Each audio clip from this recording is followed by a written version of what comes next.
You're fresh off of a college tour where you were seeking to energize young voters, and particularly voters of color you visited with.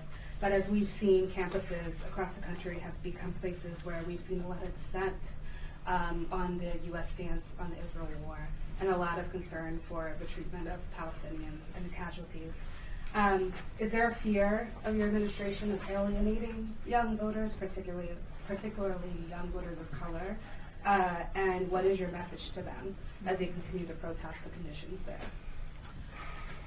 Starting with the college tour, I initiated that earlier this year, after they went back in session in the fall, because I do believe it is critically important that we listen to our young leaders, and in particular our college-age folks.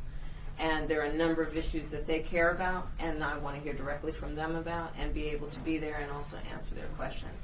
And so I have now talked with, through the college tour, over 10,000 students in exactly that way. And yes, of course, this issue has come up in one of the latest that I did in Arizona. And the point that I have made is that we have to agree that Israel has a right to defend itself after a terrorist attack. And I do appreciate that that there is also a lot of concern about the loss of civilian life, and we should all be concerned about that. And I will continue to say exactly what I've said since the beginning, which is that from the rules of war to just what we all believe as human beings should be right.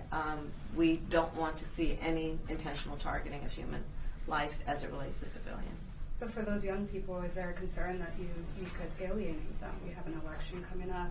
It's a crucial voting bloc, but also it's just a crucial constituency of citizens in this country who are very loud and clear right now about how they feel about how this is going, should I say. So is there a concern about alienating this particular population? Well, let me say I do understand their concerns, and I will never attempt to stifle or silence young people from expressing their concerns. That is part of what we do in a democracy, is allow that to occur.